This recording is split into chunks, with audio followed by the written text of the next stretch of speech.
Senatorial Zone. I rise to move for the adoption of vote and proceedings of Wednesday, 19th February 2025 as the true reflection of the business of the day. I so move. Distinguished Senator Agadaga.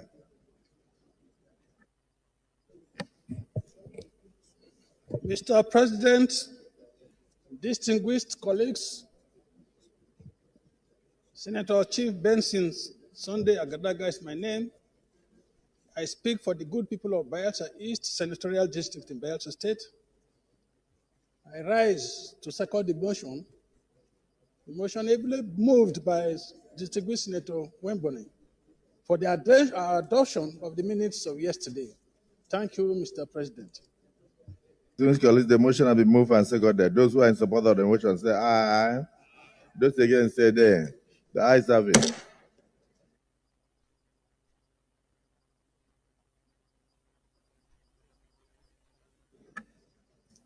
May we acknowledge the presence of students, Representative Council, Federal University of Technology, Akure, who are in the gallery to observe the Senate proceedings. You are welcome, and I wish you a happy and prosperous, fruitful observation of the Senate proceedings of the day. May God take you back safely to your destination. You may be seated. Let us acknowledge also the staff and students of Christ Academy International, Wakwalada in Abuja, who are in the gallery to observe the Senate proceedings. I wish you fruitful observations and God's guidance back to your school when you are going back. Remain blessed.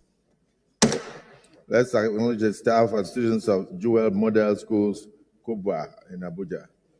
They are welcome. They are in the gallery to observe the proceedings of the day.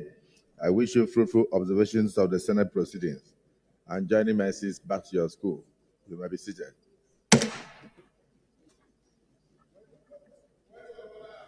Before the point of order, may I request any petition? Any petition? Yes. Senator Mongunu. President of the Senate, distinguished senators, my name is Mohamed Tahir Monguno. I represent Borno North Senatorial District. Mr. President, distinguished senators, the petition is from one of my constituents and is challenging his illegal removal from the Equipment Leasing Registration Authority without due regard to extant laws and due process. So we are he's craving for the indulgence of the Senate to look into it with a view to doing justice to him. The Senate being the representative of the people and therefore jealously guards and protects the rights of the people whenever it is encroached upon. Thank you. Subject to your indulgence, I will lay the petition before the Senate. Thank you. Yes, you may proceed to lay the petition.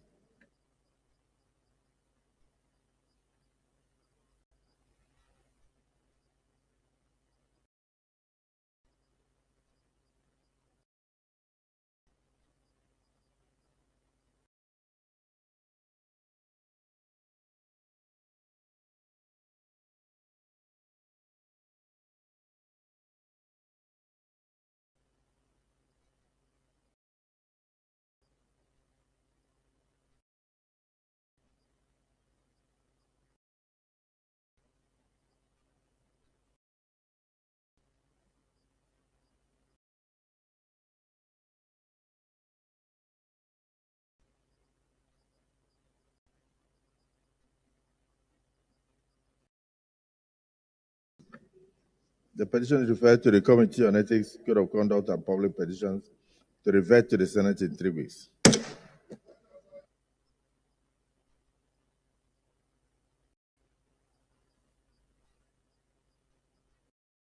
Point of order, this is Senator Joel Onawakwo. Mr. Chairman, distinguished colleagues, my order is Order 41 and 51. Mr. President, Order 41, the matter for discussion shall, if possible, be referred to the President of the Senate before commencement of the day sitting, and the President of the Senate shall refuse to allow the claim unless he is satisfied that the matter is definite and urgent. 51. Notice shall not be dispensed with in the case of a motion or in respect of any other proceeding for which notice is required, except with the consent of the President of the Senate and general assent of the senators present. Mr. President, sir, 41 and 42.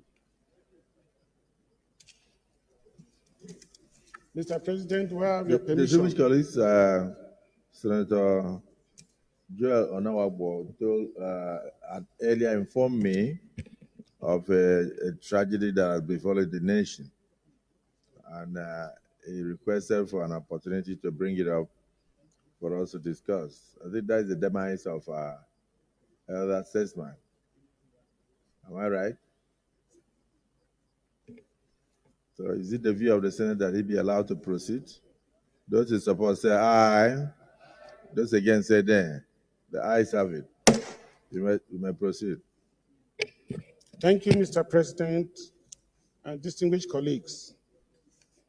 This motion is in respect of the demise of our senator, our father, an Iroko in Delta State and in Nigeria, Chief Edwin K. Clark, OFR, CON, 25th May 1927 to 17th February 2025. This motion is being sponsored by all the members in this from the data in the South zone of Nigeria, namely myself, Joel Onawakwo Thomas, distinguished Senator, the President of the Senate, Ababio Gosulobot, Senator Ned Nwoko, Eded Afinone, Baningo Ipalibo, Senator Yeson Allwell, Senator Piggy Badinada, Senator Etim Bassi, Senator Ekong Samson, Senator Dixon Siraki, Senator Agadaga Benson, Senator Kombowi Benson, Senator Jarigbe, Senator Jonah Eteng, Senator Asukwa Ebeyong, Senator Oshomole Adams, Senator Emaswe Neda.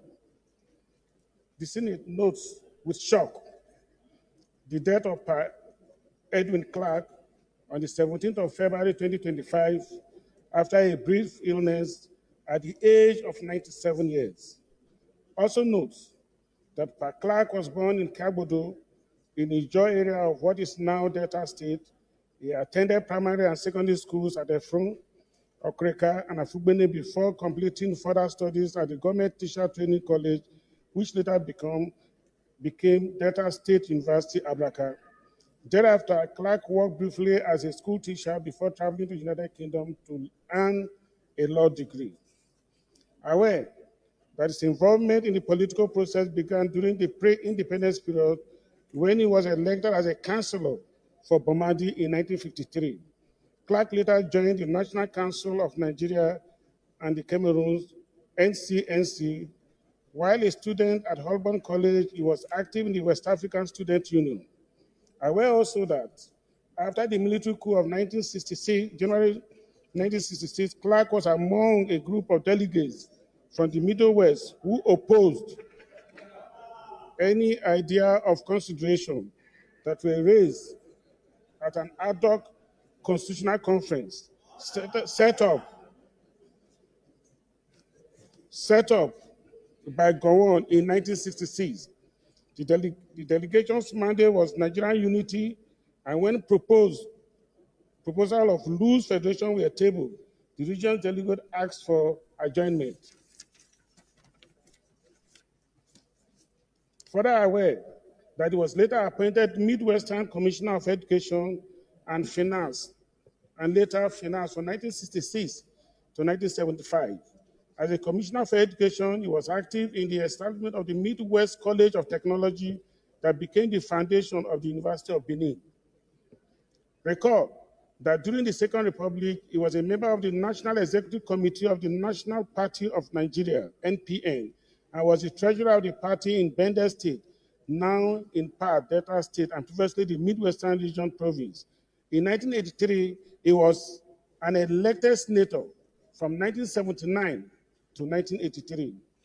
Also recall that in 2016, Clark founded the Pan-Niger Delta Forum, PANDEF, along with other leaders. The organization's stated objective is to dialogue with stakeholders and lobby for increased attention and implementation of restructuring, development, security policies by the government of Nigeria. Note that he was an Ijaw leader and a politician for Delta State who worked with the administration of the military governor Samuel Ogbomundia and head of state General Yakubu Gowon between 1966 to 1975. In 1960, he was a member of an advisory committee to the military governor of the Midwestern Region Province. David Ejo was appointed Federal Commissioner of Information in 1975. Informed that beginning in 1996, Clark was a self-described leader of the Ijaw Nation. He supported the Ijaw ethnic groups in Delta State through an ethnic crisis in Warri and led the Ijaw leadership delegation to meet political leaders. Convinced that Edwin Clark was a nationalist, renowned lawyer, seasoned administrator, philanthropist, and astute advocate for the rise of the Niger Delta, who founded the Edwin Clark Foundation and established a University of Technology in his hometown. Observe that he was a loving father, grandfather, a great-grandfather. He was an amazing man who contributed immensely to his immediate community, his own nations, and the country in general. Accordingly, resolved to 1, observe a minute's silence in his honor. 2, send a condolence letter to commiserate with the family, the good people of Ijaw, and the government of Delta State. 3, urge the federal government to immortalize him by naming a national monument after him. Thank you, Mr. President, for giving me the opportunity to speak. Distinguished Senator Ide Davidone. Thank you, Mr. President. Distinguished colleagues, Ide Dafinone, representing the good people of Delta Central. I rise to support the motion ably raised by my colleague, Senator Joel Onoakpo Thomas. And in doing so, sir, with your permission, I would like to pay my personal tribute on behalf and also on behalf of the good people of Delta Central.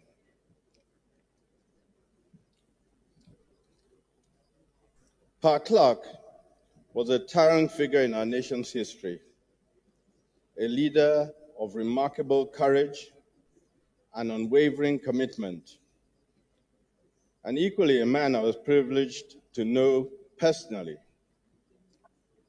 He was more than just a statesman. To me, he was family. A close friend to my late father, Senator Dafinone, along with his famous brothers, the late Ambassador B.A. Clark, and the literary giant, the late Professor John Pepper Clark. His home in Lagos was walking distance from ours, and even after my father's passing, he remained a dear friend to my mother, constantly checking in on her. Those moments, those bonds, spoke volumes about the kind of man he was, a man of loyalty, consistency, and an unshakable sense of community.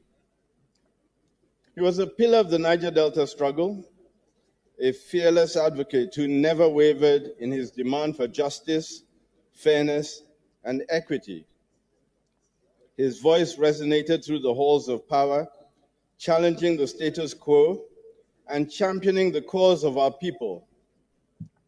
At 97, his faculties remained sharp, his conviction unbending, and his passion for justice unyielding. Chief Clark was also a veteran of these hallowed chambers. He served in the Senate alongside my late father, and in those days, he exhibited the same boldness and tenacity that would define his long and illustrious career. He was never afraid to speak truth to power, and he carried that fearlessness into his later years. In 2007, when Dr. Emmanuel Edwin succeeded Chief James Zibori as governor of Delta State, Chief Clark was at the forefront of the opposition within the PDP that stood firm in our beliefs, demonstrating once again his willingness to stand for principle over convenience. And when I made the decision to leave that party in late 2010 to join the DPP, Democratic People's Party, it was with the blessings of Chief Clark and other party leaders. He stood by me, unwavering in his support, as he always had been. Papa Clark was not just a political leader. He was a big uncle, a mentor, and a source of strength, not just to me, but to so many sons and daughters of the Niger Delta. No matter the circumstances, I always knew he was in my corner. His presence, his wisdom, and his steadfastness will be deeply missed. We have lost a colossus, but let us not just mourn his passing. Let us honor his legacy by continuing his fight for justice. Yes. Distinguished Senator Davino, 1 second. Point of order. Distinguished Senator Mangunu. It's order 52. Yes, please Yes. read. Order 52, 1 and 2. Subsection 1 and 2. A senator shall not read his speech except if he is moving a motion or presenting a bill. 2. A senator may, however, read short extracts from books or papers in support of his argument and may refresh his memory by reference to notes. And then 3. A senator is allowed to read his speech during debates on the appropriation bill only. Mr. President, distinguished senators, I'm afraid Senator Depinone is not the mover of the motion.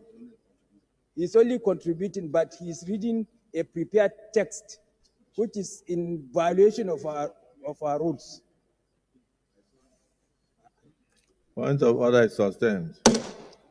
Distinguished Senator Davino, just use your voice, make brief contributions since you are not the mover of the motion, and let us proceed to give other people a chance. So you have 30 seconds. Thank you very much, Mr. President. So I suggest again, sir, that we honor the legacy of this great man, continuing his fight for justice, equality, and the advancement of the Niger Delta and our great country, Nigeria. Rest in peace, Chief Edwin Kiagbado Clark, CON-OFR. Good night, Papa. Thank you, Mr. President. Distinguished Senator Siraki Dixon.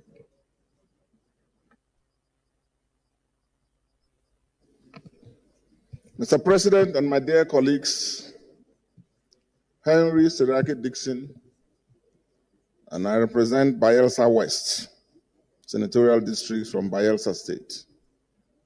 Mr. President, I rise with a heavy heart, but nevertheless, with gratitude to God Almighty for the gifts of such an incredible and iconic leader of our people, a nationalist par excellence, and a champion for justice and equity, and for a better Nigerian federation. Pa Edwin Clark, OFR, CON, who yesterday, early hours of the other evening, joined his illustrious ancestors and was called to glory by his creator. Mr. President and my dear colleagues, I know that these sentiments of sadness and gratitude to God for a life well spent is shared by all of us in this chamber and across our nation and even beyond. Pa Clark's life is an open book that has been read over and over, examined and re-examined for different purposes and by different personalities. And so, his main achievements and the highlights of his illustrious and long career are very well known. A number of people, particularly those who are just getting acquainted to what he did in his life, in his later years, his long life, 97 years, an uncommon age. It's not everyone who can live to that age, and even at that age, retaining his faculties and serving. As we say, no leave, no retirement, no leave, until the very last day. And so younger people, particularly in a nation that struggles to study history, may only look at his contributions in the context of PANDEF, one of the very last initiatives of his. But before then, Pa Clark not only served meritoriously as Commissioner for Education in the then Midwestern states, he also became Commissioner for Finance under Ogbemudia, even though he had been assisting unofficially the administration of Edjob, who was the military governor at the time. Thereafter, as a result of his outstanding contributions and services to our people, he was identified by the then head of state, General Yakubu Gowon, who promptly appointed him, then called Federal Commissioner for Information, a role he played diligently and in a manner that endeared him to his boss, and they remained very close up until his last day. After serving as Minister of Information, Pa Clark served in different other capacities, but also ran elections, joined the NPN. Well, they were the backers. They were the big people behind NPN at that time, and supported the administration of President Shagari. Then he now ran for Senate, as we have been told. So here is a man who traversed the entire gamut of national service. As a matter of fact, the secondary school I attended, government secondary school Torebeni, in my local government, was built by Pa Clark when he was Commissioner for Education in the government of then Brigadier Ogbemudia. Some may not know this fact, but the present Bayelsa State, my senatorial district used to be part of Western Region. My senatorial district. The two other senatorial districts were part of the then Eastern Region.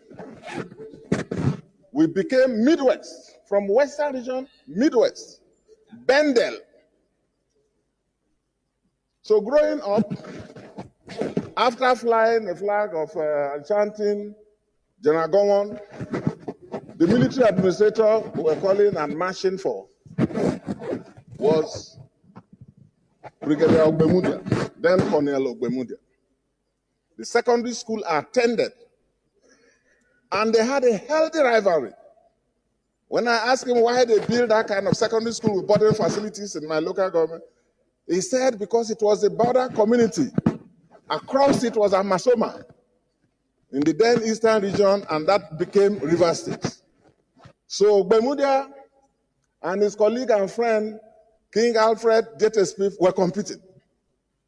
So they all had to build good schools that will showcase what they were doing.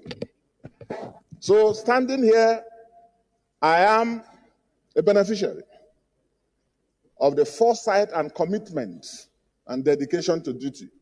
Most of the schools in my area, secondary schools, primary schools, were built by these hard-working, dedicated gentlemen. He was a commissioner, Ogbemudia was his governor.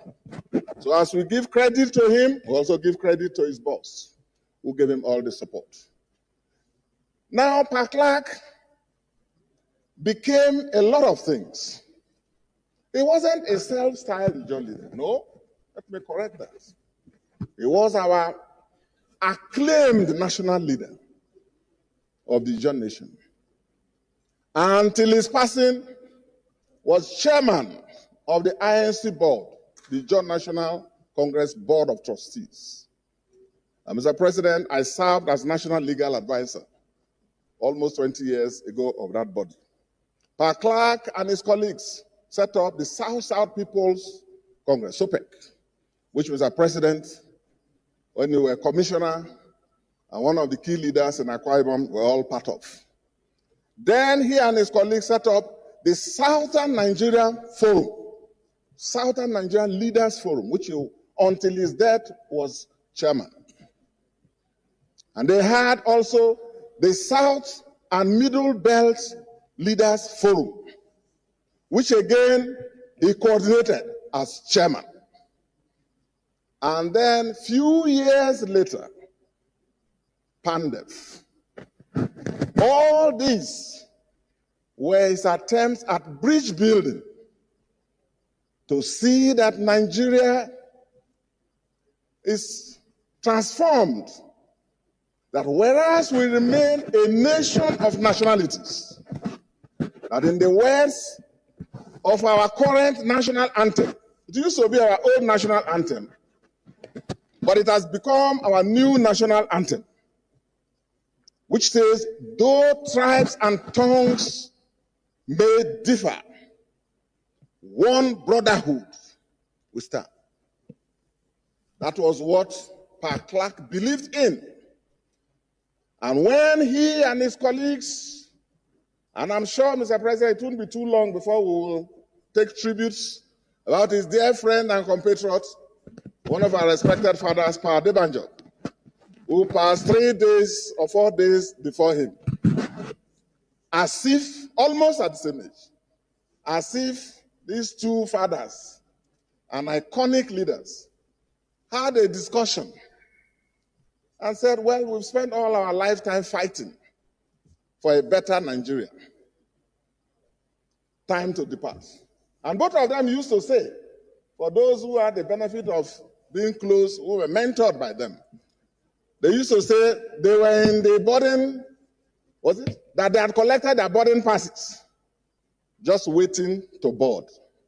So, Mr. President, here was a man who gave the entirety of his adult life to the service of our nation for a better Nigeria, an inclusive Nigeria, a Nigeria for all, not a Nigeria for some, a Nigeria that will be like other nations that will leave our country and fight for visas to. They fight to enthrone justice and fairness and inclusion. We sometimes resist change, and yet we admire them. But these are people who want Nigeria to be like those nations, and if even better. So, my dear friends, we have lost an iconic leader and father, and a bridge builder and nationalist par excellence. I join on behalf of my senatorial district and our people in paying tributes. And I know that there are so many programs lined up, which I'm part of them. And we will be notifying Mr. President of the Senate and all of you so that at your own time, find time to be in some of these events all the way through till we take his remains to Kerbado. But the lesson remains. They've left in Nigeria for us to continue to build a nation of fairness, a nation of oneness, and a nation that will build to be one of the greatest nations on earth if we work together to enthrone justice and fairness. Thank you, Mr. President. Well, let me just Chief Edwin Clark was a pan-Nigerian. So I've heard from Major Nation. I've heard from Robo Nation. Let me hear from the corner, one of our elder statesmen, former governor of Kebbi State, His Excellency Governor Adero, now distinguished senator and one of the landlords of the Senate. Thank you, Mr. President. My distinguished colleagues, Mohammed Adamu Alero is my name. I represent the good people of Kebbi State. Mr. President, let me start by extending my condolences to the families of late Pa Ike Clark, and also the government and people of Delta State, and indeed the whole of the Niger Delta region, because he is an acknowledged leader of the entire Niger Delta region. Pa Clark was a nationalist by excellence. He preached unity, he preached brotherhood. He was a bridge builder, bringing people from different ethnic groups in order to live in peace. I recall our interaction with him during the 2014 National Conference, and he made a brilliant presentation on the challenges facing the Niger Delta: environmental degradation, oil spillage, and what have you. And we all sympathize with the people of the Niger Delta on the travails they are faced with. And that presentation made the conference to come up with a resolution that the federal government of Nigeria should do whatever is humanly possible to mitigate the environmental degradation of the Niger Delta. Pa Clark fought for his people and fought for the unity of this country. And we lost a dream. We lost a leader who is irreplaceable, because people like him nowadays are very, very rare. So, Mr. President, I mourn the death of Pa Clark.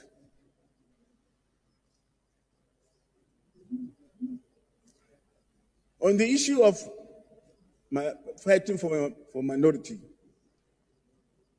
even though he is a nationalist by excellence,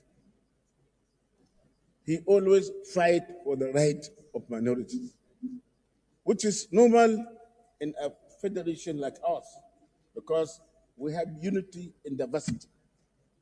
And he remained very consistent in that fight. And we will remember him for what he stood for, that is the unity and stability of this country. May his gentle soul rest in perfect peace. Thank you.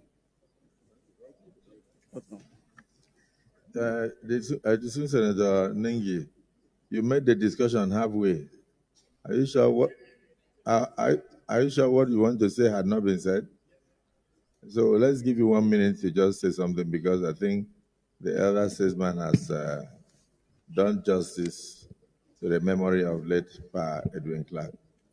Mr. President, thank you very much for this unique honor and recognition. I came in, signed, went out, and then came back. And that I want to register my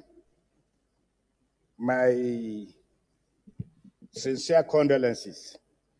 And I also want to put it on record that I sent a text to Senator Joel, my friend and younger brother, to have me included in this particular motion, because this motion is all about Niger Delta, and it's about Nigeria.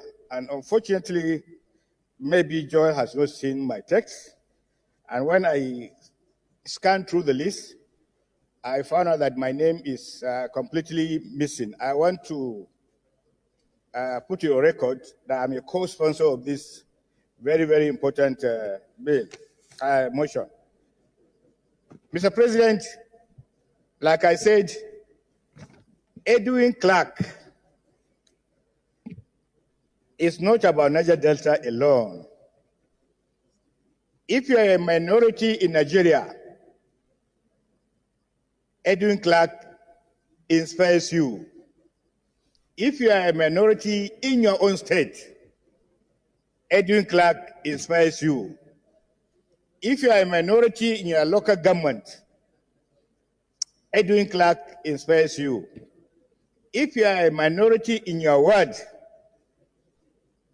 Chief Edwin Clark inspires you.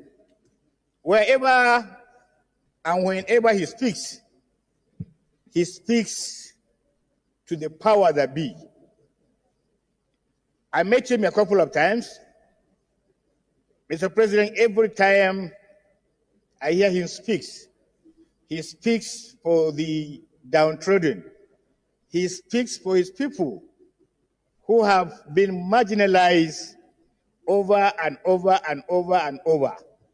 And therefore, for Nigeria and Nigerians, and for those leaders who are aspiring to be like Edwin Clark, they must transcend beyond ethnicity, beyond religion, beyond regionalism, because Edwin Clark speaks for anybody who finds himself in a degradation manner, in a marginalized manner.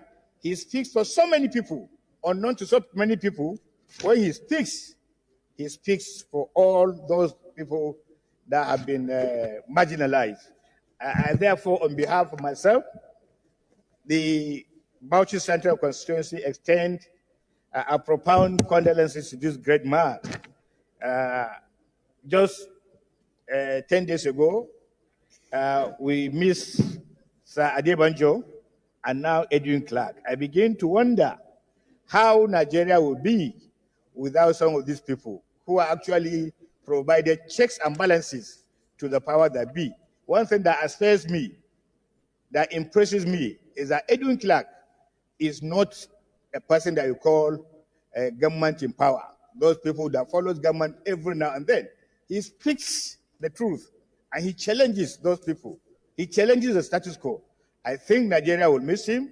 I am sure he has created a very wide vacuum that is really, really difficult to fill. And I hope Mr. Senate President seated there will also borrow from Edwin Clark and try to provide this serious gap. You have demonstrated capacity for Nigeria, and therefore you need to carry on, not seeing yourself from Akwa Ibom, Niger Delta, Southern Nigeria. These are the opportunities. These are times, Mr. President, that some of you who are there should stand up and be counted, because this country needs people like that, and therefore all the limitations that he had during his lifetimes, you have the opportunity, other people have the opportunity to fill in the gap. We are going to meet this man, a great man, and may his soul rest in perfect peace, Mr. President. Thank you. Distinguished Senator Anengi, you almost abused the Senate President, but I allowed you because you are one of those that happen to have been trained by Edwin Clark.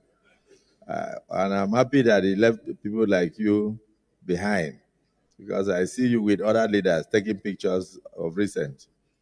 2 weeks ago, you were in Mina, and I think a few days ago, I saw you with your colleague leaders of the other divide taking pictures. So we are waiting for you in 2027. Let me hear from the Middle Belt, the minority leader.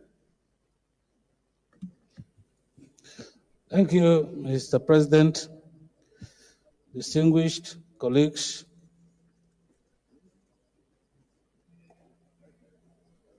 Mr. President, without sounding like a broken record, I want to say that the only thing that is missing in this motion is my name. And because, Mr. President, the story of Chief Edwin Clark is the history of Nigeria. And today, it is very sad that we are losing him at a time when his wise counsel is most needed. Mr. President, a little example is about the contributions of Chief Edwin Clark in the various conferences, constitutional conferences, that gave birth to what we, the new generation of Nigerians, are enjoying today, called Nigeria. At a time when many people were advocating for separation, for division, for confederacy, Chief Edwin Clark and his co-travelers stood for Nigeria. And so, history will be kind to him to say that Chief Edwin Clark certainly was one of the formidable founding fathers of modern Nigeria. And Mr. President, I will not end this contribution without mentioning Chief Edwin Clark, his PANDEV, the Pan-Niger Delta Forum, and collaboration with the Middle Belt Forum to speak for the minority communities in Nigeria. And so it is not wrong, therefore, for anybody to say here that Pa Edwin Clark definitely was a bridge builder, because he represented the voice for the minority communities in this country, even as he advocated for a united Nigeria. And so I want to say, therefore, that Pa Edwin Clark was a stickler for justice, fairness, and equity. But as we always say, we are not configured by God to live forever. And so a time comes when we must leave this space. And so this time is the time for Pa Edwin Clark to leave this space, but not without leaving very indelible marks in the sands of history, so that when the history of Nigeria is written even 100 times, the name Edwin Clark will feature prominently in the history of Nigeria. And so it is our prayer for those of us from the Middle Belt, for those of us Pan-Nigerians, to remember a nationalist called Pa Edwin Clark from Niger Delta that advocated for the whole of Nigeria. And so we pray that God grants him a merciful judgment and a place in his kingdom. I wish him to rest in perfect peace until we meet, not to part anymore. Thank you very much for this opportunity, Mr. President. Thank you. Let me just hear from the Southeast and then we end. Distinguished Senator Baribe. Thank you, Mr. President. My name is Edwin Baribe. I represent Abia South and I'm chairman of the Southeast Senators Forum. Of course, we cannot but also join our colleagues and everyone who has spoken today to eulogize Pa Edwin Clark. We know and we also acknowledge his contributions to Nigeria, and especially, as has been pointed out by everyone here, his fight for the we call them now, the marginalized and the underprivileged, and those who have been done badly by the country called Nigeria. Today, as we pay tribute to him, we can also urge each and every one of us that it's just not enough to praise him and say that he's a fighter for our rights, but also for us to imbibe those qualities that he encapsulated in his life. He spent a very long life fighting for the poor, fighting for the underprivileged, fighting for those who have nobody to fight for them in this country. And we join in praising him for his sagacity and for his steadfast courage in speaking truth to power. Sometimes some of the things that he said came across to us, especially in the Southeast, as somebody who only cared for those from the South to the detriment of others. But when you look clearly at his contributions, and when you come close to him, because at the point I was minority leader, we had cause to meet with him and have interactions with him about the direction Nigeria was going. And he always had this implicit trust that Nigeria will be better than it is today. When we come to the prayers, we're also going to make some amendments because prayer number 2 says, send a condolence letter. I don't think that this Senate will only send a condolence letter. I think the Senate should also send a delegation to the burial of this great man, having also been a senator in this chamber. So I use this opportunity on behalf of the Southeast to say adieu to this great man, and may his demise lead to a better state of this country called Nigeria. I so submit. Thank you. Let me thank all my colleagues for their contributions, and to say that amongst the sponsors of this motion on the demise of this colossus, this Iroko tree, political Iroko tree, in the person of distinguished Senator Edwin Clark, wherefore CON. On 25th day of May 1927, he was born, and he left on the 17th of February 2025. Is the Senate President, Senator Godswill Oborakwabio, GCON. And I want you to delete Senator Okpebola Monday from the list of those who sponsored the motion, because he's no longer with us. He's now a governor, so he can do that under the governor's forum. So please delete his name from there. Joel, did you hear what I said?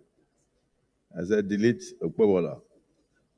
He's no longer with us. He's now a governor.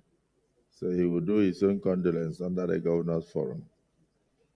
I think all that needed to be said had been said. So let me thank Governor Siraki Dixon, thank Joel Onawakwo, and all those who have spoken, particularly our elders in this Senate, starting from distinguished Senator Alero to distinguished Senator Baribe, and the very upcoming elder of Nigeria, distinguished Senator Ningi, for their speeches and eulogies on the demise of this iconic statesman. I had the luck of making Edwin Clark a bit happy with development, not just when I was a governor, but when I was a minister of Niger Delta. I was able to work with contractors to complete a 26-year-old edifice that was meant to be the headquarters of the Oil Mineral Producing Areas Commission, UMPADEC, started in 1994 and abandoned. I was able to work and complete it. And I know that Edwin Clark personally wrote to me. He was a man who was excited about development. He wanted to see a better Niger Delta. He wanted to see a better Nigeria. Then I also had the opportunity to do concentric 11 kilometers of roads around his domain using the interlocking system because of the terrain that could not carry asphalt. And when that was commissioned, he said it was a surprise that after decades of struggle for development, this was the first time he was having a road in his own area, a road within his domain. So when we go for the obsequies, you'll see the interlocking roads infrastructure that we were able to put together for him under the Niger Delta Development Commission. I can recall how excited he was on that day. And then a lot of people may see him as an activist, but I would rather say that he was a man who lamented over the state of Nigeria. He was pained that Nigeria, with the resources available, should have done better than we did. He saw Nigeria as a sleeping elephant that should actually have been a moving giant, a lion in the Committee of States in Africa. Edwin Clark did his best to fight for the rights of the minorities across the entire country. So he traversed from Niger Delta to the north, from north to Middle Belt, and tried to unite them. And he tried his best in a plural system like Nigeria, with different ethnic groups. You can imagine in a place like Adamawa alone, we have well over 97 ethnic groups in Adamawa State alone. So one man took it upon himself to stand all the way in Delta State to fight for the rights of those minorities. And for some of us from the majority tribe, we may not know how deprived it could be to belong to the minorities even in terms of employment opportunities, in terms of amenities, and in terms of even patronage in different places. Even sometimes you will belong to the majority tribe like the Ndibos, and you still suffer the same fate. So you can imagine what Edwin Clark was fighting for, and always on television. He had a very strong voice. His voice resonated above the age of 90. At any point in time when Edwin Clark speaks, you see the passion that he was speaking about Nigeria. And then, I don't know, the voice never went. So today, we have lost him. He has died with a very strong voice that resonated everywhere. And then a voice that every Nigerian child, whether you are 50 years and below or above, will always recognize that that is Edwin Clark, Edwin Clark speaking, when you hear it on television or on radio. We miss him in Niger Delta region. We miss him in Nigeria. I pray to Almighty God to give us another Edwin Clark that will stand for the rights of every Nigerian, irrespective of your tribe, irrespective of your creed, irrespective of your religion, irrespective of whether you are a minority or a majority. And of course, when we read through his different books, you will see the travels of Edwin Clark and his efforts to bring about a just and egalitarian Nigerian society. And so today the Nigerian Senate mourns with the family of Edwin Clark. We mourn with the Yabodo community. We mourn with the Ijoland. We mourn with Delta State in particular. We even mourn with the senatorial district of my brother, Senator Siraki Dixon, that we didn't know was part of the Midwest, despite being in the Niger Delta. Little wonder that your wife is from the Southwest. So you were already,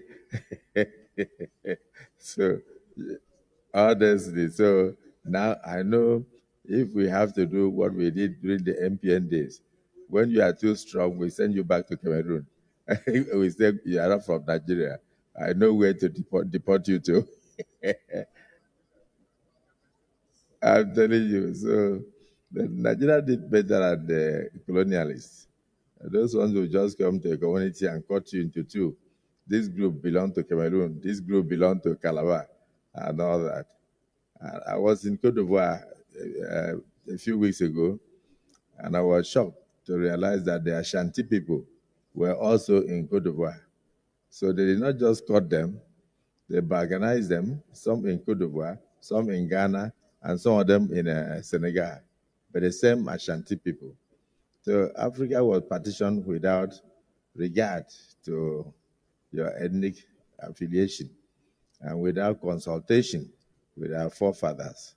But like I always say, and I will say this on the demise of this great man, that a child of rape should not allow the circumstances of his birth to mar his future. We must manage Nigeria. We must come together in brotherhood to develop this country and just take it as the will of Almighty Allah that we should all remain together and we must work together for the purpose of bringing unity and development to ourselves and to future generations. May His grace so rest in perfect peace. Let us look at the prayers. Observe a minute silence in honor of Edwin Clark for his services to our nation. Those in support of prayer, one say aye. Those against say nay. The ayes have it. Prayer 2. Send a letter of condolence that has been corrected by the senior senator. Just take it for the purpose of the record. Thank you, Mr. President. An amendment to prayer 2.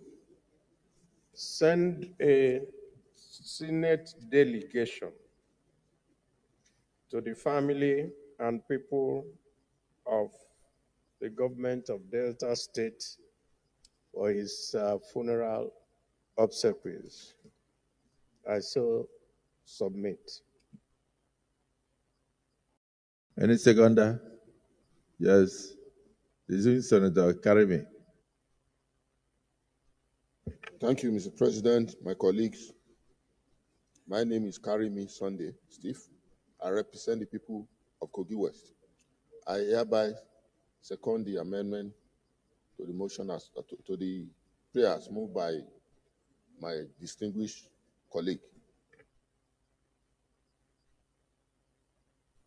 Prayer 2 has been amended to say send a strong delegation to commiserate and attend the burial obsequies of late Pa Edwin Clark from the Nigerian Senate, having been a member of these hallowed chambers. Condole also with the good people of Ijaw Nation and the government of Delta State. Those in support of prayer 2 as amended say aye. Those against say nay. The ayes have it.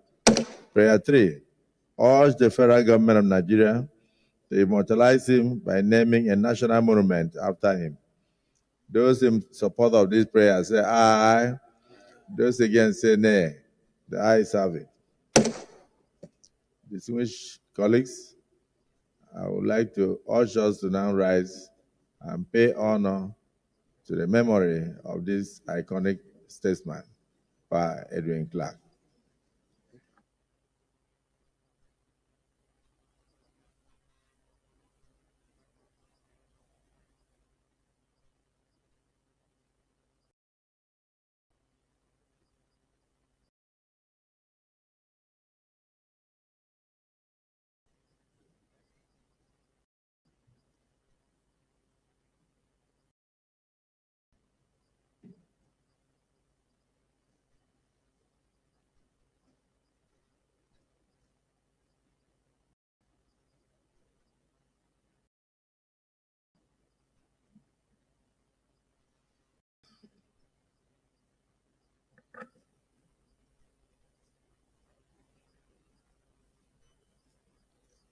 The great soul of Chief Edwin Clark,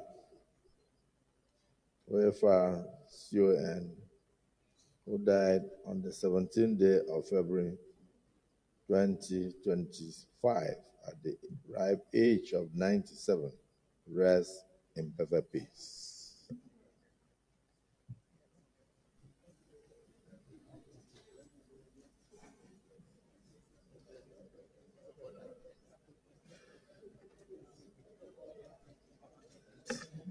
Point of order, distinguished Senator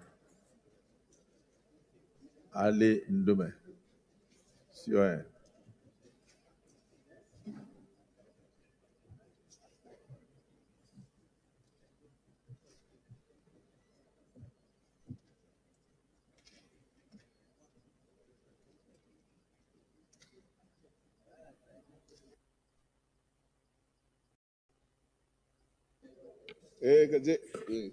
Mr. President and my distinguished colleagues, Order 41 and 51. And that is matter of urgent national importance, which I discuss with you, Mr. President. Can I go ahead to present the motion on the urgent need to investigate the alleged funding of Boko Haram by the United States Agency for International Development, USAID? Distinguished colleagues, Senator Ali Ndume had approached me that he had this matter of urgent importance on allegations of USAID funding Boko Haram in Nigeria, and he would like the Senate to discuss it. We have already taken one motion on Order 41 Rule 4151, but the Senate has implicit authority because of the urgency of this, to go beyond just one order of this in a day. We rarely do this. Is it the view of the Senate that in view of the seriousness of this situation internationally and its implication to the security of Nigeria, that he be allowed under section order 1 rule B of asserting orders to proceed with this? Those in support say aye. Those against say nay. Then the ayes have it. You may proceed.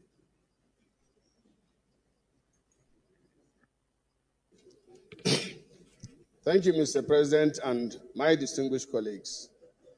The motion, as I earlier said, is the urgent need to investigate the alleged funding of Boko Haram by the United States Agency for International Development, USAID. The Senate notes that on Thursday, 13th February 2025, the entire social media space was agog with trending video of a United States Republican Congressman, Scott Perry, representing Pennsylvania, alleging at the inaugural hearing of Subcommittee on Delivering on Government Efficiency that USAID has been funding terrorist organizations across the world, Boko Haram inclusive. Also notes that this allegation is coming up at the heels of the Chief of Defense Staff, General Christopher Musa, raising an alarm that Boko Haram terrorist groups are being sponsored and trained by international organizations. Further notes that over the years, the modus operandi of Boko Haram in Nigeria has been a source of great concern, as their source of funding and operations have been shrouded in mystery. Recalls that the devastation caused by Boko Haram in the Northeast region and other parts of the country, which includes the bombing of UN building in August 2021, and of course, the bombing of the police headquarters here in Abuja, among other attacks, led to loss of lives of Nigerians in thousands and wanton destructions on properties, which occasioned unprecedented internal displacement across the country. Also recalls that the federal government over the years strived to put measures in place to curtail the activities of terrorist groups in the country by expending huge resources, which seem not to have yielded much result, as the nefarious activities of terrorists continued unabatedly, and observes that the monumental devastation caused by Boko Haram in this country should be a matter of concern, as it has dented the image of this country among the Committee of Nations for allegations to begin to emerge at this point in time that some international organizations are behind this unwholesome act. There is the urgent need for steps to be taken by the federal government to unravel the mystery behind this whole episode. Accordingly, 1, urge the federal government to constitute an interministerial committee comprising of Ministries of Defense, Interior, Foreign Affairs, and the headships of armed forces and other security agencies to investigate the allegation and make appropriate recommendation on the way forward. And 2, set up an ad hoc committee comprising of the chairman and vice chairman of the Senate Committee on Judiciary, Human Rights, and Legal Matters, Defense, Army, Navy, Air Force, National Security and Intelligence, Police Affairs, and Foreign Affairs to liaise with the relevant authorities to ascertain the veracity of the allegation with the view to taking appropriate legislative measures. I so move. Distinguished Senator Kagashevu, Senior Advocate of Nigeria, Live Bencher. Thank you, Mr. President, and my distinguished colleagues. My name is Kakashew Lawan. I represent the good people of Borno Central Senatorial District. Mr. President, I rise to second this all-important motion ably moved by distinguished Senator Mohammed Alindume. And by the leave of Mr. President, I would like to chip in a word or two. Mr. President, the allegation contained in this motion paper is very weighty. These hallowed chambers represent 109 federal constituency or senatorial districts across Nigeria. Terrorism, banditry, criminality is always a daily occurrence in the 109 senatorial districts.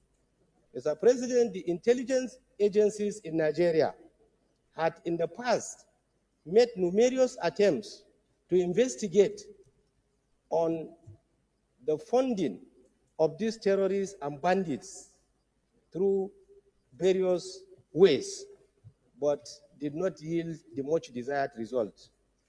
With the pointer by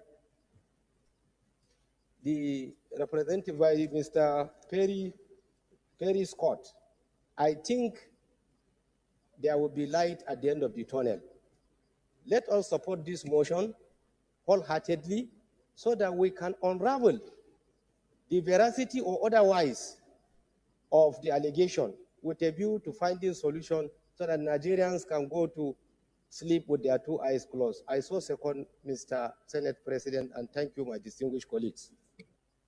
Yes, distinguished Senator Nengi. My name is Senator Abdul Ningi, and I represent Bauchi Central of Bauchi State. Mr. President, I'm also a co-sponsor of this very, very important motion, eloquently presented and delivered by Senator Ali Ndume, representing Borno South.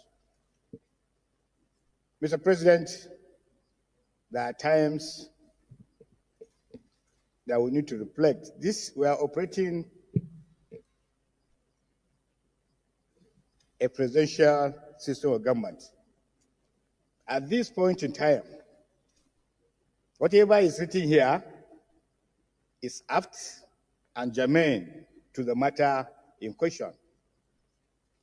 But having said that, it is important in a plenary like this,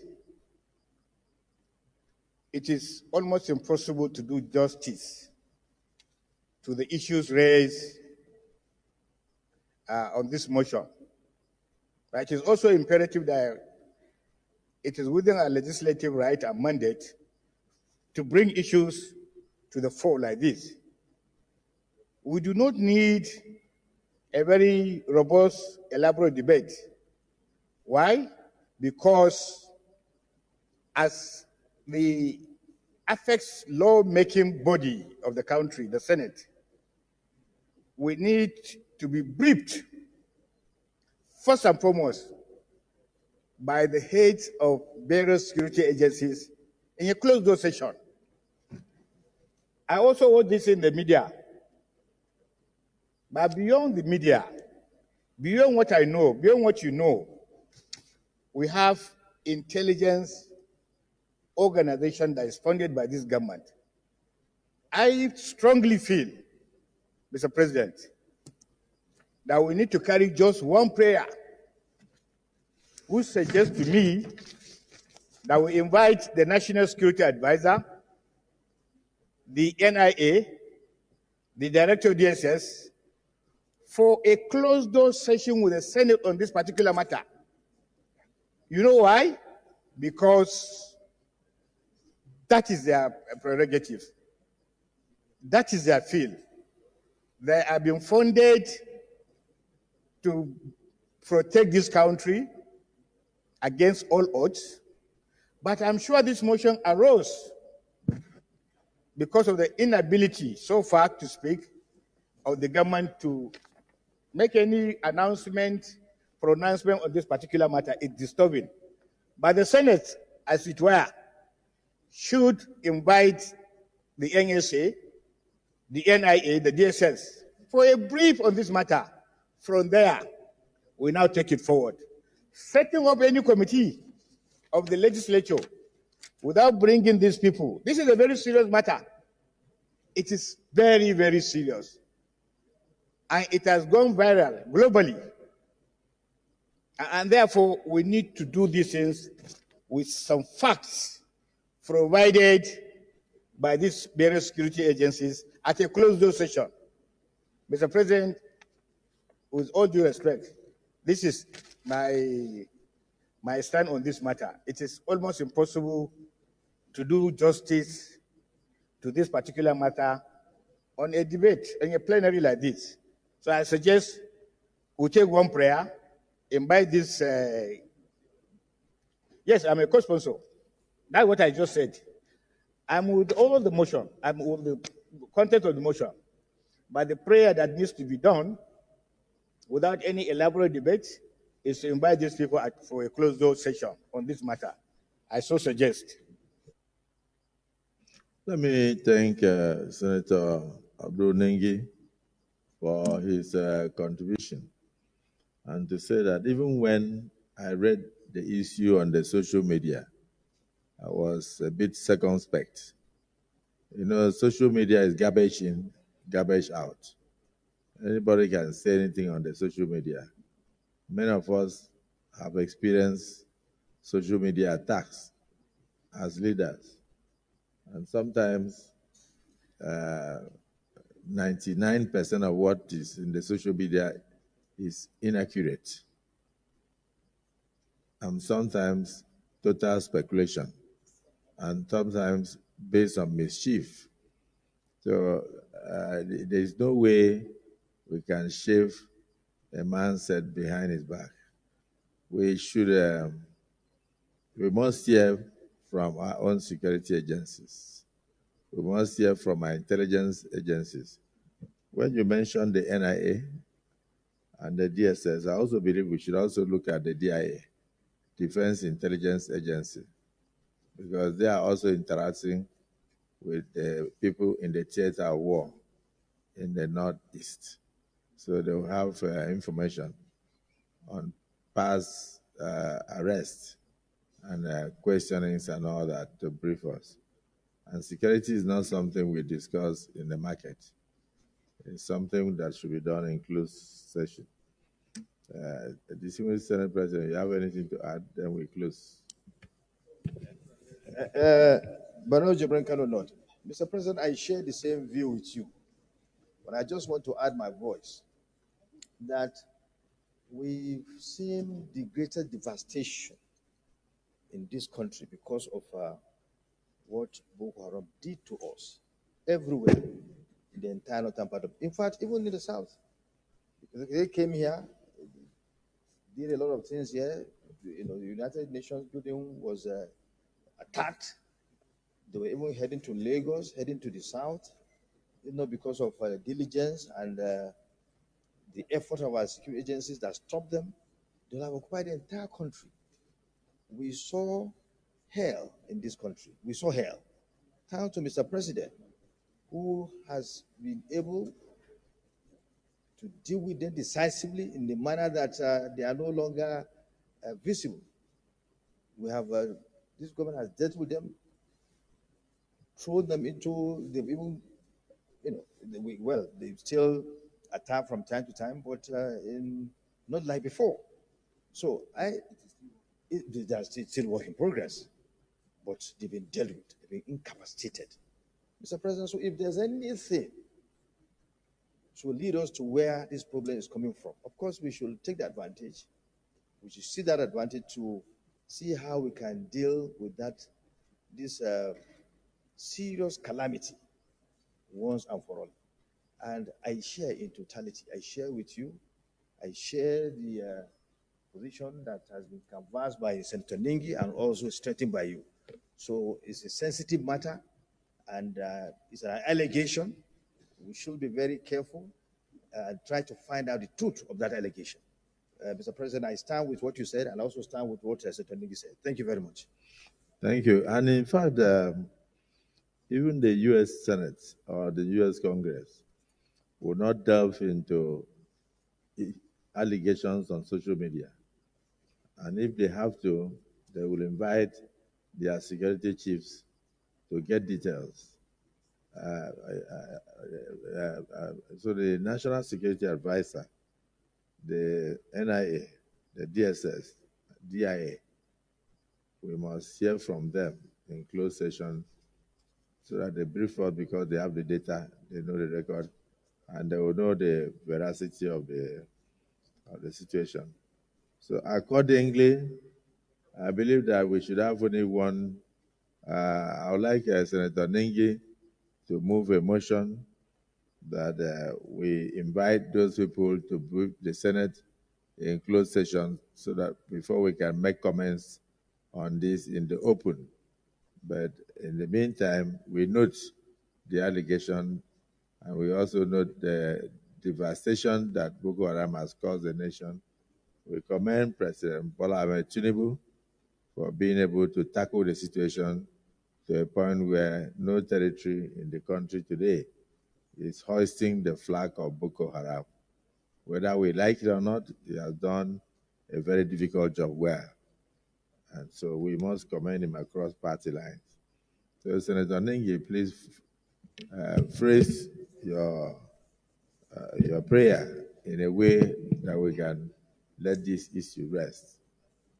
The only prayer to my mind, accordingly, the Senate resolves to invite the National Security Advisor, the Director NIA, the Director DSS, the head of DIA, for a closed-door session with the Senate to discuss this particular sensitive matter and any other security matter at a closed door. I so move. Distinguished Senator Ali Ndume, you may wish to second the motion.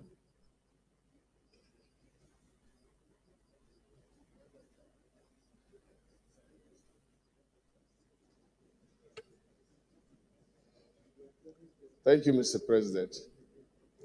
In seconding the motion, I want to say that the allegation was made by Scott Perry. It was not a social media thing.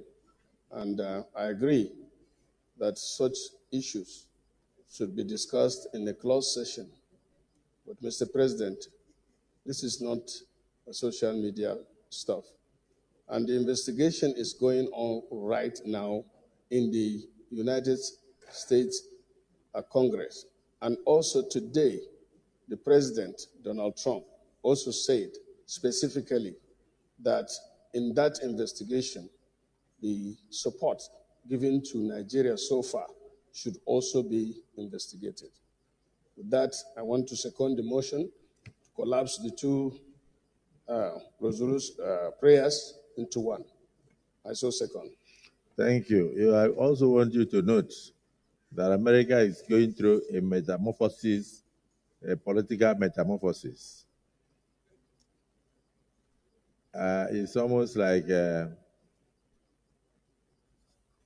one political party taking over from another political party, and allegations flying left, right, center.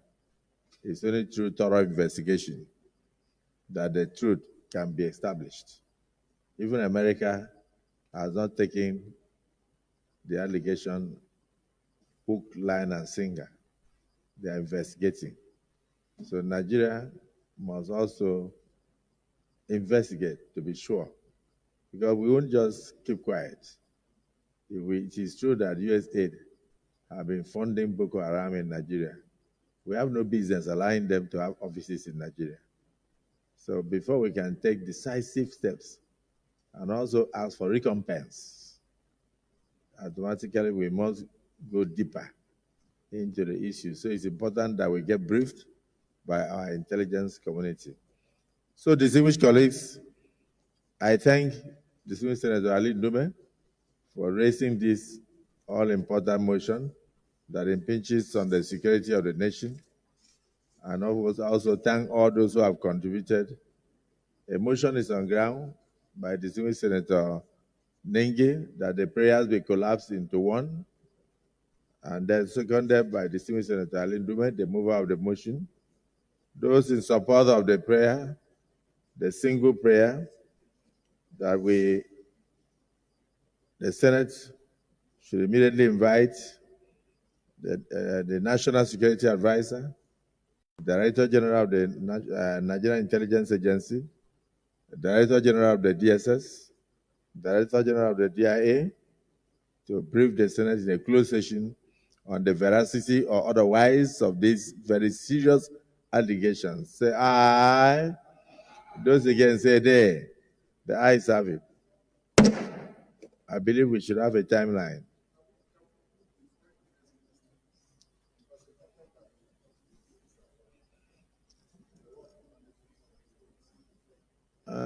The Minister of Foreign Affairs, this is security. Unless you just want them to be in attendance, it's security. It may not really have much. But is there any person seconding? Is there any seconder to that request? Security?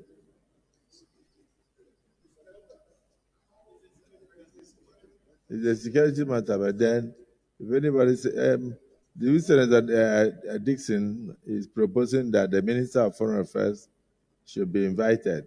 But that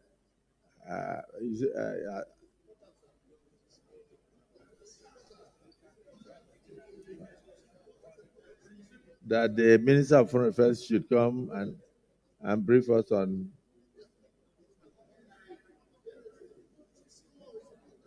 So stand up now. If you are seconding the motion, yeah, Mr. President, your colleagues will rule. I wish to second the motion moved by distinguished Senator Dixon that the Minister of Foreign Affairs should be added to the NSA. The reason is that this is the man that speaks for Nigeria. Nigeria. Don't open the debate. So I'm not opening the debate. Those in support debate that the Minister of Foreign Affairs be added, say aye. Those against say nay. The nays have it. Leader of the Senate. Order of order.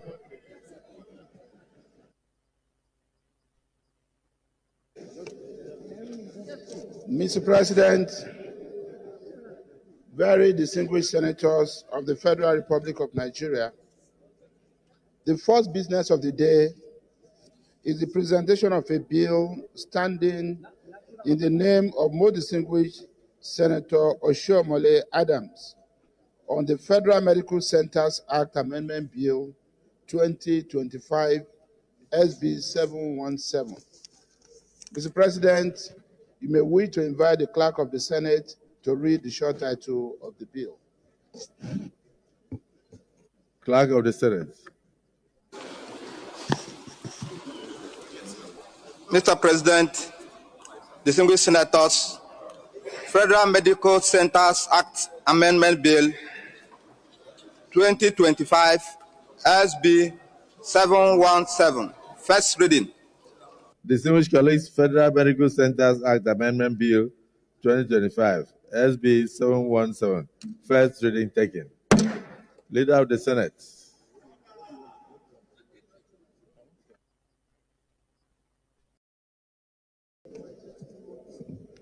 Mr. President, very distinguished senators, the second business of the day is the presentation of a bill standing in the name of most distinguished Senator Dachong Pam Nwankon on the Federal University of Veterinary Medicine, VOM, Jos Plateau State, Establishment Bill 2025, SB 718. Mr. President, you may wish to invite the Clerk of the Senate to read the short title of the bill. Clerk of the Senate. Mr. President, distinguished senators, Federal University of Veterinary Medicine, VOM, Jos Plateau State, Establishment Bill 2025, SB 718. First reading. Distinguished colleagues, Federal University of Veterinary Medicine, Vaughan, Plateau State Establishment Bill 2025, SB 718. First reading taken. Leader of the Senate.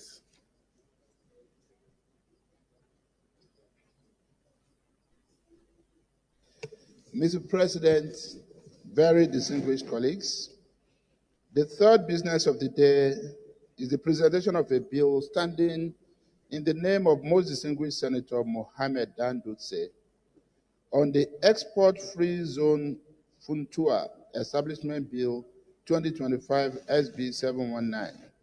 Mr. President, you may wish to invite the Clerk of the Senate to read the short title of the bill.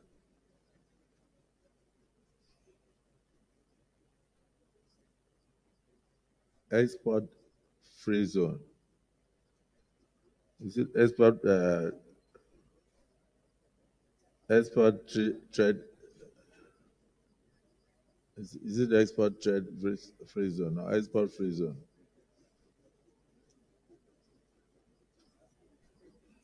Clerk of the Senate. Mr. President, distinguished senators, Export Free Zone Fontua Establishment Bill 2025 SB 719. First reading. Distinguished colleagues, Export Free Zone Fontua Establishment Bill 2025 SB 719. First reading taken. Leader of the Senate.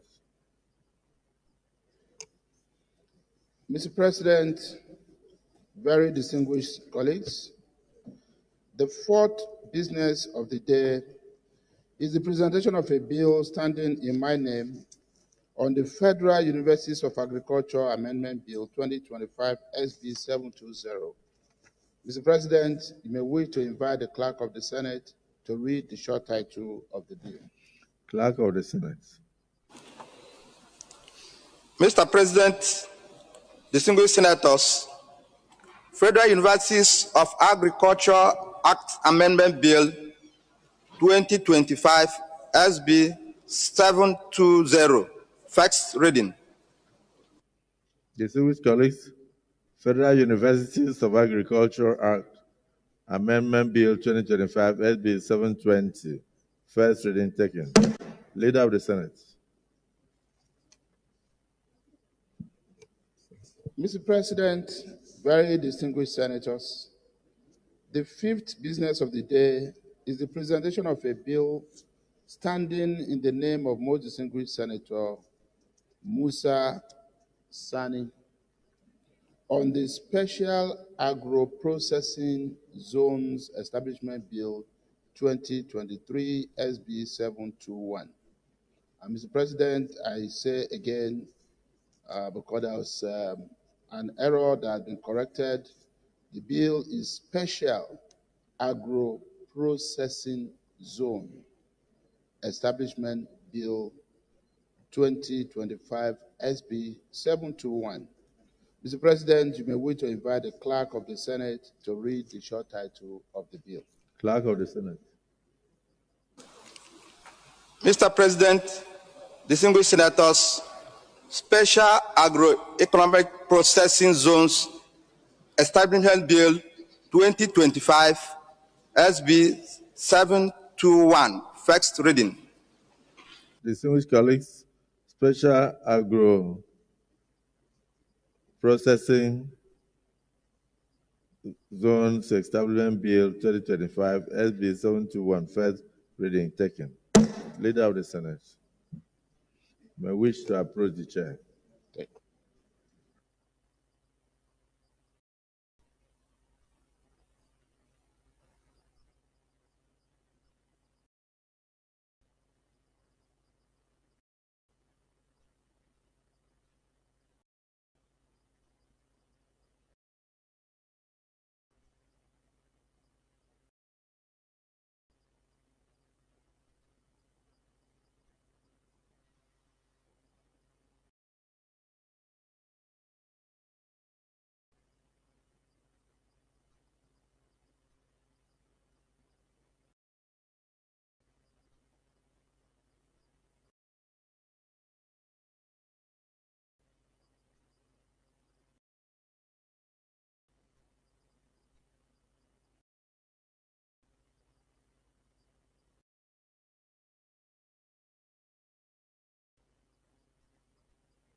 Leader of the Senate.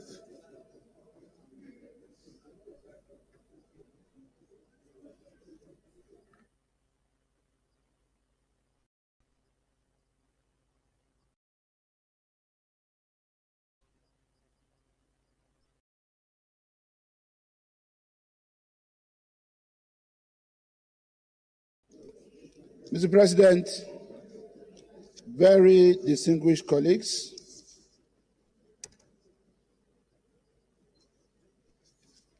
in view of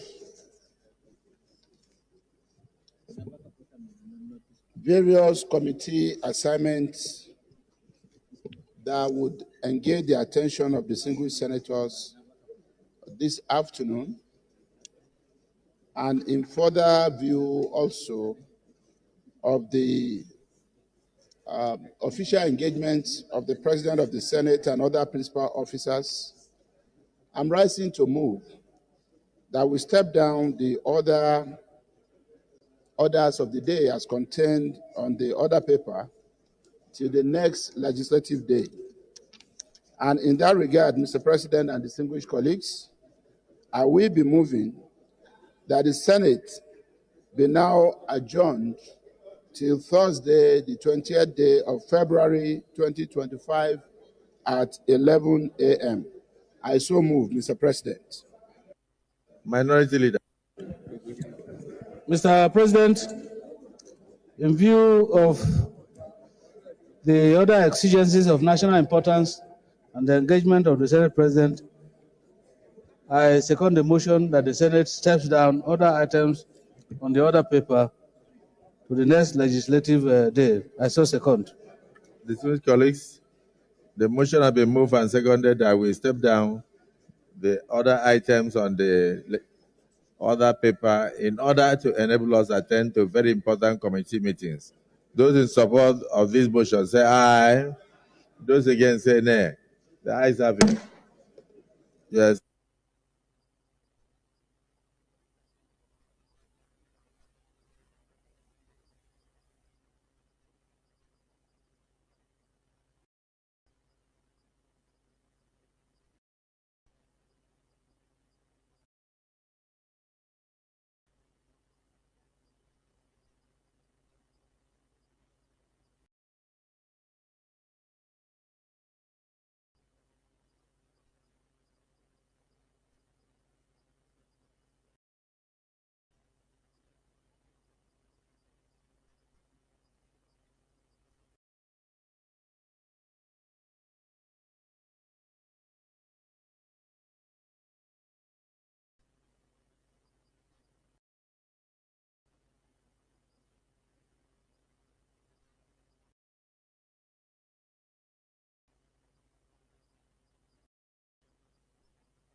Leader of the Senate. Leader of the Senate. Leader of the Senate. You may wish to move a motion for adjournment of the Senate. No, move a motion for adjournment. And you've even asked us. What date? What date? 20th. Distinguished colleagues, those in support of the motion that the Senate be adjourned to 20th day of February 2025 at 11 a.m. prompt, say aye. Those against say nay.